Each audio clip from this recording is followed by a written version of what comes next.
Panglima Jilah sedang duduk di beranda rumah panggungnya ketika seorang utusan datang membawa sepucuk surat bersegel resmi. Mata lelaki itu menyipit, membaca setiap baris dengan penuh perhatian. Undangan dari Presiden Prabowo bukan perkara sepele. Hatinya berdebar, bukan karena gentar, tetapi karena ia tahu undangan ini pasti berkaitan dengan masalah besar yang selama ini ia perjuangkan, perusakan tanah leluhur akibat tambang ilegal. Setelah memastikan surat itu bukan jebakan, Jilah bersiap berangkat ke ibu kota. Ia meninggalkan kampung halamannya dengan hati berat, tetapi tekadnya sudah bulat. Ia sadar, perjalanannya kali ini bukan sekadar perjalanan biasa. Ini adalah awal dari pertarungan panjang yang akan menentukan nasib hutan, sungai, dan kehidupan masyarakat adat yang semakin terancam. Setibanya di Jakarta, suasana kota yang penuh hiruk-pikuk terasa kontras dengan ketenangan hutan tempatnya berasal. Gedung-gedung menjulang tinggi, kendaraan berlalu lalang tanpa henti, dan udara terasa berat oleh asap knalpot. Namun, Jilah tidak terpaku pada perbedaan itu. Ia melangkah mantap memasuki Istana Merdeka, di mana pertemuan bersejarah itu akan berlangsung. Di dalam ruangan berpendingin udara, Presiden Prabowo menyambutnya dengan jabatan tangan erat. Mata sang presiden memancarkan keseriusan. "Panglima Jilah," katanya tanpa basa-basi, "negara ini butuh orang seperti Anda untuk melawan kejahatan yang telah lama mengakar. Mafia tambang semakin berani, dan saya ingin tahu seberapa dalam keterlibatan mereka di tanah leluhur Anda." Jilah menghela napas panjang sebelum menjawab. Apa yang terjadi di Kalimantan lebih buruk dari yang terlihat di permukaan. Mereka tidak hanya menebang hutan dan menggali perut bumi tanpa izin, tetapi juga mengancam dan mengusir warga asli. Banyak saudara saya yang kehilangan tanah, mata pencaharian, bahkan nyawa. Suaranya bergetar oleh kemarahan yang ia tahan selama bertahun-tahun. Prabowo mengangguk. Ia sudah mendengar laporan dari berbagai pihak, tetapi mendengarnya langsung dari seorang pejuang adat membuatnya semakin memahami urgensi masalah ini. Ia lalu menyerahkan sebuah berkas berisi daftar nama yang diduga terlibat dalam jaringan mafia tambang. "Ini bukan hanya ulah preman lapangan," katanya. "Ada pejabat, aparat, bahkan tokoh bisnis besar yang bermain di belakang layar." Jilah membuka berkas itu dan membaca daftar nama dengan seksama. Beberapa nama tidak asing baginya, termasuk beberapa tokoh berpengaruh di daerahnya. Pikirannya segera bekerja, mencoba menyusun strategi. Ia tidak terkejut, tetapi melihat bukti konkret di depan mata semakin menguatkan tekadnya untuk bertindak. "Tuan Presiden," katanya, menutup berkas itu, "saya tidak akan tinggal diam.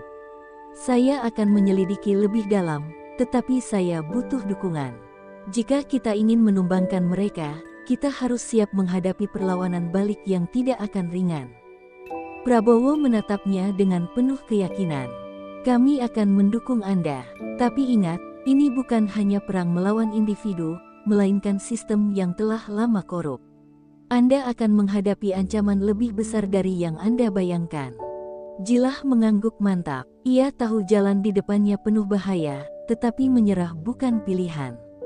Dengan berkas di tangan dan tekad di dada, ia keluar dari istana, melangkah menuju babak baru dalam perjuangannya, perang melawan mafia tambang yang telah merusak tanah leluhur dan menghancurkan kehidupan banyak orang. Jilah memandangi berkas yang diberikan Presiden Prabowo dengan tatapan tajam. Nama-nama di dalamnya seperti jerat yang mengikat leher masyarakat adat, perlahan-lahan mencekik hingga tak bersisa. Malam itu, di kamar hotel sederhana yang disediakan untuknya, ia duduk termenung di bawah cahaya lampu temaram. Di luar, Jakarta tak pernah benar-benar tidur, tetapi pikirannya lebih bising daripada suara kendaraan yang melintas di kejauhan. Beberapa nama dalam daftar adalah wajah-wajah yang dikenalnya sejak lama. Ada mantan pejabat daerah, pemilik perusahaan tambang, hingga seorang jenderal yang dulu pernah ia hormati. Rasa marah dan kecewa bercampur di dadanya. Mereka bukan sekadar orang luar yang datang menjarah, melainkan sebagian adalah anak negeri sendiri yang menggadaikan tanah kelahirannya demi kepentingan pribadi. Esok paginya, Ia menemui seorang jurnalis senior yang selama ini aktif mengungkap skandal tambang ilegal. Namanya Raka, seorang pria paruh baya dengan sorot mata penuh kegigihan. "Aku sudah lama menduga jaringan ini lebih luas dari yang terlihat," kata Raka sambil menyesap kopinya. "Tapi yang kita hadapi bukan sekadar mafia biasa. Mereka punya uang, kekuasaan, dan tentakel yang menjalar kemana-mana." Jilah meletakkan berkas di atas meja. "Jika kita bisa membongkar ini, publik akan tahu kejahatan mereka," katanya tegas. Raka menggeleng pelan. Sudah banyak yang mencoba, dan banyak yang akhirnya menghilang atau mati dengan cara misterius. Ia menatap Jilah dalam-dalam. "Kau harus siap menghadapi sesuatu yang lebih besar dari sekadar ancaman fisik." Peringatan itu tidak menggoyahkan niatnya. Ia meminta Raka membantunya menyelidiki lebih dalam, mencari celah yang bisa digunakan untuk menjatuhkan para pelaku.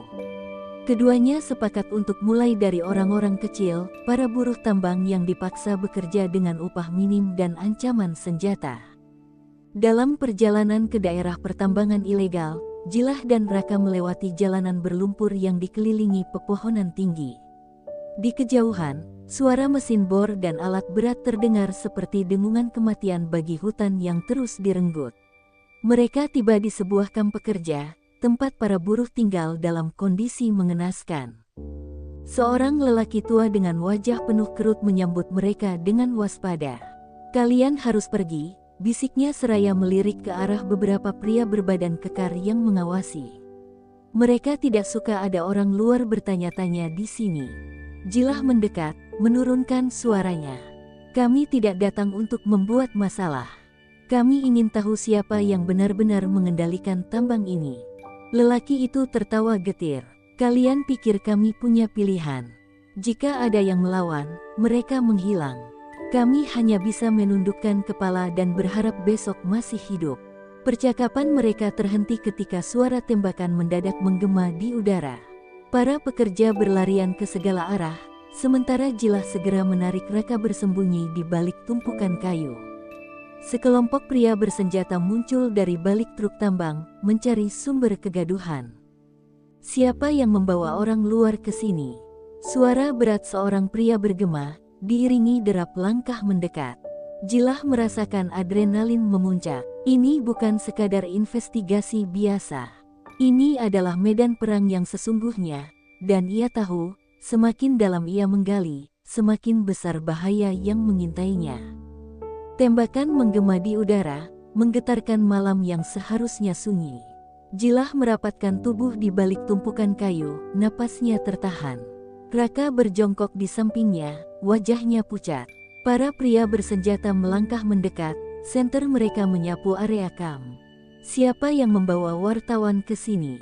Suara berat seorang pria menggema. "Keluar atau kami buat kalian menyesal." Seorang buruh yang ketakutan berusaha melarikan diri, tetapi satu tembakan menghentikan langkahnya. Tubuhnya ambruk di tanah, darah menggenang. Jilah mengepalkan tangan. Ini bukan pertama kalinya ia melihat kekejaman semacam ini, tetapi amarahnya tetap membara. Dari tempat persembunyian, ia memberi isyarat pada Raka. "Kita harus pergi sekarang," bisiknya. Saat pria-pria bersenjata itu semakin dekat, Jilah meraih sebongkah batu dan melemparkannya ke arah berlawanan. Suara dentuman menarik perhatian mereka, memberi mereka celah untuk merayap keluar dari kamp. Dengan hati-hati, mereka menyelinap di antara tenda-tenda reyot, menahan napas saat sekelompok pria bersenjata melintas hanya beberapa meter dari mereka.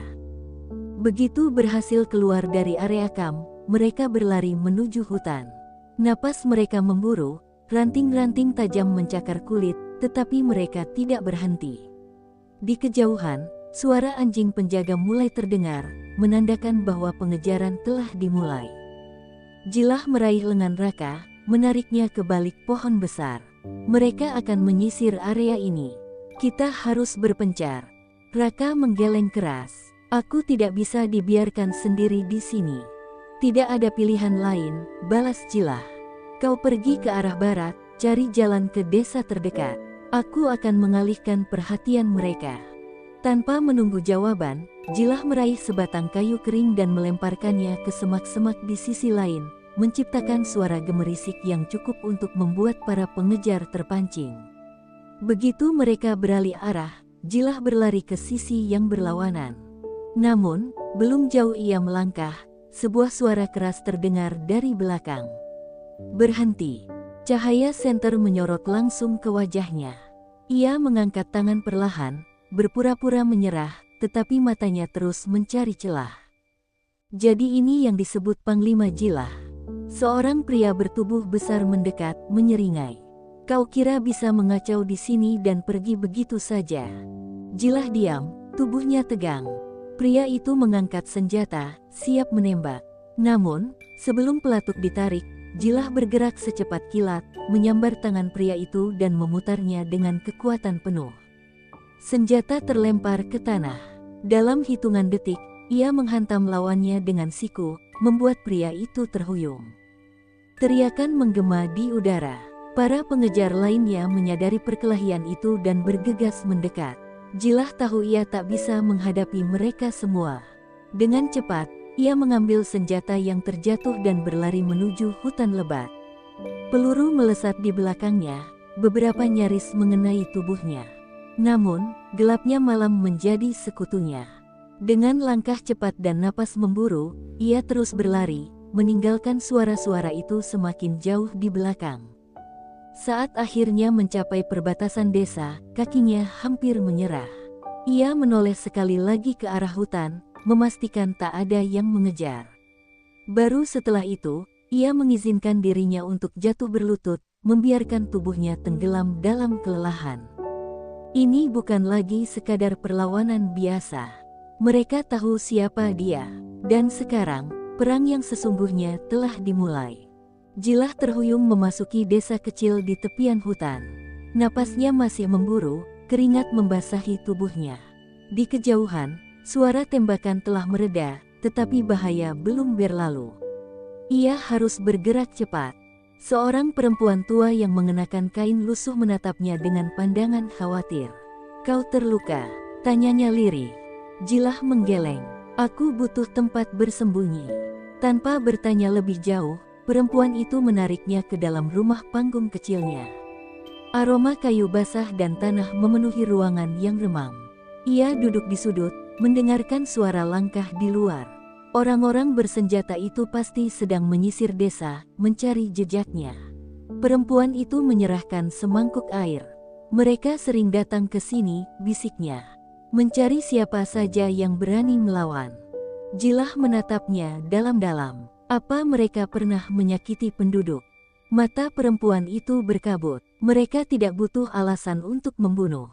Belum sempat Jilah menanggapi, pintu rumah tiba-tiba digedor keras. Suara berat terdengar dari luar. "Kami tahu ada orang asing di sini.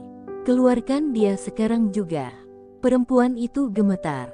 Jilah segera berdiri, mencari jalan keluar. Tanpa berpikir panjang, ia melompat ke belakang rumah, mendarat di tanah berlumpur. Suara pintu yang didobrak terdengar nyaring, diiringi teriakan marah. Ia berlari sekuat tenaga ke arah sungai kecil di tepi desa. Airnya dingin menusuk kulit saat ia menyelam, menahan napas selama mungkin. Dari balik air yang beriak, ia bisa melihat bayangan para pengejar yang berseliweran di tepi sungai, mencari jejaknya. Beberapa menit berlalu, mereka mulai berpencar, mengira Jilah telah melarikan diri ke dalam hutan. Saat suara mereka menghilang, ia muncul ke permukaan, menghirup udara dalam-dalam. Malam itu, dengan tubuh menggigil dan luka yang mulai terasa perih, Jilah menyusuri tepian sungai. Ia harus menemukan Raka. Mereka masih memiliki misi yang belum selesai. Setelah perjalanan panjang, akhirnya ia menemukan jurnalis itu bersembunyi di sebuah gubuk reyot di pinggir desa. Wajah Raka dipenuhi kecemasan. "Aku kira kau sudah mati," gumamnya. Jilah duduk, mengusap wajahnya yang penuh lumpur. "Aku hampir saja," jawabnya lirih. Raka menatapnya tajam. "Jilah, kita sedang berhadapan dengan iblis yang bersembunyi di balik jas mewah dan kursi kekuasaan. Jika kita terus maju, kita tidak akan bisa kembali lagi. Jilah menatap langit yang gelap tanpa bintang. Kalau kita mundur sekarang, berapa banyak lagi nyawa yang akan melayang? Keduanya terdiam. Mereka tahu, harga kebenaran terlalu mahal. Tetapi menyerah bukan pilihan. Perang baru saja dimulai. Malam di desa itu terasa lebih mencekam daripada kegelapan hutan. Jilah duduk bersandar di dinding gubuk, mendengarkan suara jangkrik yang bercampur dengan bisikan angin. Tubuhnya masih lelah, tetapi pikirannya tak bisa berhenti bekerja. Raka duduk di seberangnya, menatap layar ponsel dengan wajah tegang. "Aku baru saja mendapat pesan dari seorang informan," kata Raka dengan suara pelan. "Ada seseorang di kota yang bisa memberi kita akses ke dokumen rahasia. Bukti nyata tentang siapa dalang di balik mafia tambang ini." Jilah mengusap wajahnya yang masih penuh lumpur. Seberapa bisa dipercaya orang ini? Dia bekerja sebagai akuntan di salah satu perusahaan tambang terbesar. Katanya, ada transaksi gelap yang melibatkan beberapa pejabat tinggi.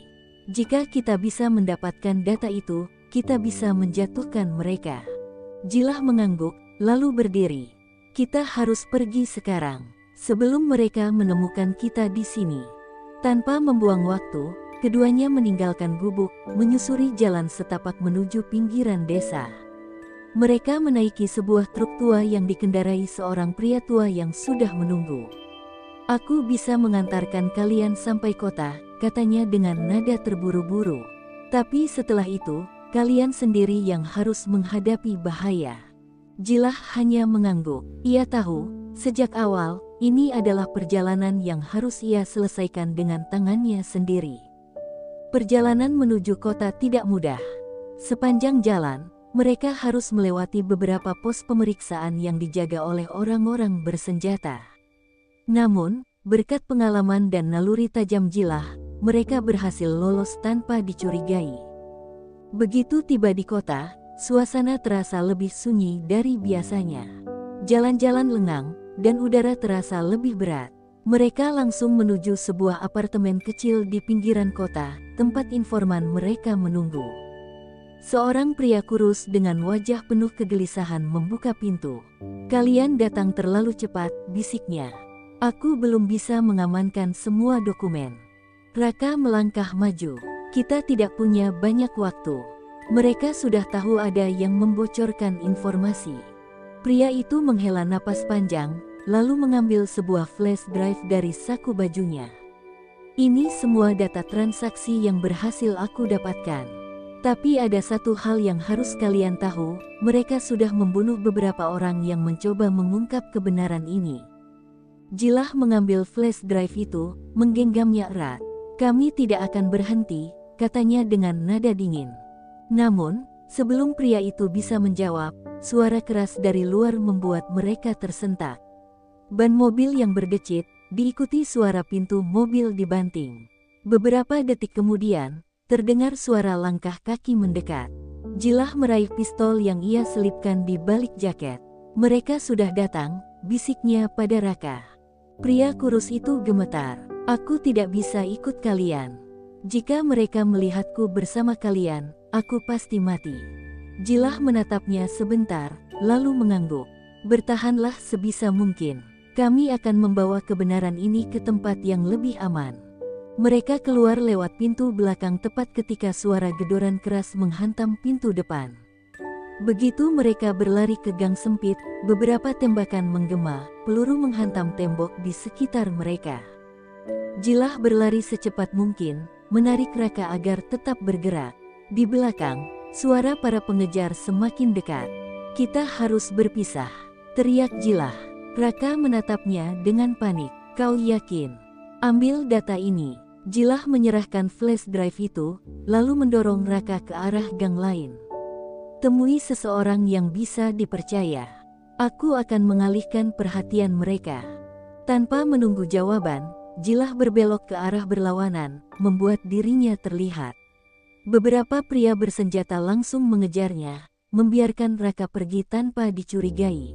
Peluru kembali melesat, menghantam jalan berbatu. Jilah terus berlari, masuk ke sebuah bangunan tua yang terbengkalai. Ia bersembunyi di balik tembok, mengatur napasnya yang memburu. Suara langkah kaki semakin mendekat. Jilah mengokang pistolnya. Jika ini adalah perang, maka ia siap bertarung sampai titik darah penghabisan. Jilah menempelkan tubuhnya ke dinding retak bangunan tua itu. Nafasnya masih memburu, sementara derap langkah para pengejar semakin mendekat. Bayangan mereka menari di lantai berdebu, senjata siap menyala kapan saja. Dari celah dinding, ia mengintip. 5 pria bersenjata menyisir ruangan dengan gerakan terlatih. Jilah tahu mereka bukan preman biasa, ini adalah orang-orang yang sudah terbiasa memburu dan membunuh tanpa ragu. Tiba-tiba, suara berat seorang pria terdengar, "Kita tahu kau di sini, Jilah. Jangan buat segalanya lebih sulit." Jilah mengepalkan tangan. Tidak ada jalan keluar di belakangnya, hanya tembok kusam yang sudah mulai rapuh. Ia harus berpikir cepat. Seorang pria melangkah ke dalam ruangan tempatnya bersembunyi. Jilah menahan napas, tubuhnya berjongkok di balik meja reot. Begitu pria itu berbalik, ia bergerak dengan kecepatan kilat, merangkul lehernya dari belakang, menekannya dengan kuat. Pria itu meronta, tetapi hanya butuh beberapa detik sebelum tubuhnya melemas. Jilah membaringkannya perlahan, meraih pistol yang terjatuh, lalu bersembunyi lagi. "Hei, kau dengar sesuatu?" Suara seorang pria lain memecah keheningan. Mereka semakin curiga. Salah satu dari mereka melangkah lebih jauh ke dalam, sementara 3 lainnya menjaga pintu keluar. Jilah tahu ia tak bisa melawan mereka semua dalam ruang sempit seperti ini. Matanya menangkap sesuatu di sudut ruangan, sebuah lampu minyak tua dan beberapa kain kering. Ia meraih lampu itu, menuangkan minyak ke kain, lalu menyalakannya dengan gesekan peluru ke lantai beton. Dalam hitungan detik, api menyala, asap mulai memenuhi ruangan. Pria yang mendekat tersentak, berbalik untuk memperingatkan rekannya, tetapi Jilah sudah bergerak lebih dulu. Dengan lemparan cepat, kain terbakar itu melayang ke arah tumpukan kayu di dekat pintu. Kebakaran kecil langsung membesar, membuat para pengejar panik. "Keluar, keluar sekarang!" teriak salah satu dari mereka. Jilah memanfaatkan kekacauan itu. Ia merunduk, menyelinap ke sisi ruangan, lalu berlari ke pintu belakang yang tidak terkunci. Begitu berada di luar, ia melesat ke gang sempit, mengabaikan rasa perih di kakinya yang penuh luka.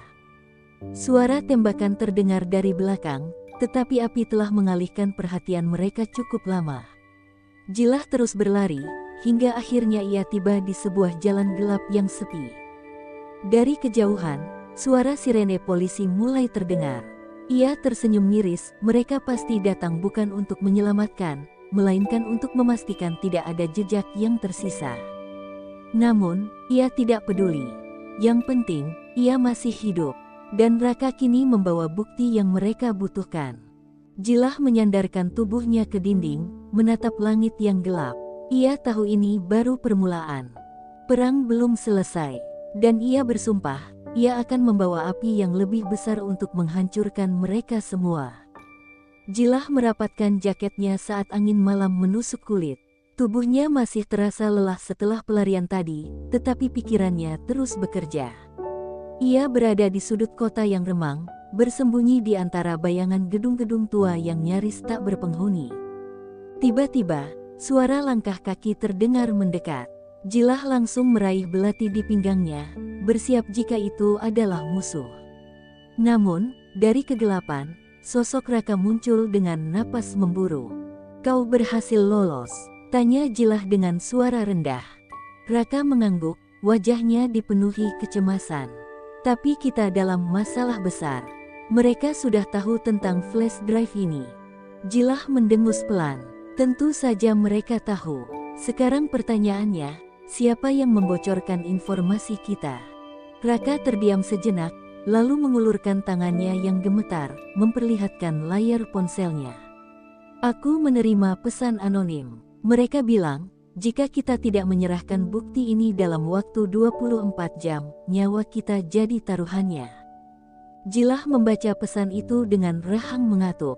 "Mereka mencoba menekan kita," gumamnya. Tapi ini artinya kita semakin dekat dengan kebenaran. Mendadak, suara motor meraung di kejauhan, diikuti sorot lampu yang menyapu gang tempat mereka bersembunyi. Tanpa berpikir panjang, Jilah menarik Raka ke balik tong sampah besar. Detik berikutnya, suara tembakan memecah kesunyian. Peluru menghantam dinding beton di belakang mereka, menimbulkan percikan kecil. Raka menahan napas, sementara Jilah mengintip dari sela-sela tong sampah. Dua pria berbadan tegap turun dari motor, senjata masih teracung, mata mereka tajam menelusuri sekitar. Jilah merayap perlahan, lalu meraih batu di dekat kakinya. Dengan lemparan cepat, ia melemparkannya ke arah lain, menciptakan suara keras yang membuat kedua pria itu berbalik. Saat mereka lengah, Jilah bergerak secepat kilat, menerjang salah satu dari mereka. Terjadi pergulatan sengit, tinju Jilah menghantam rahang pria itu, membuatnya terhuyung. Namun, yang satu lagi sudah mengangkat senjatanya. Sebuah suara tembakan menggema. Jilah menutup mata, mengira peluru akan menembus tubuhnya. Namun, saat ia membuka mata, pria yang hendak menembaknya justru roboh dengan darah merembes di dadanya.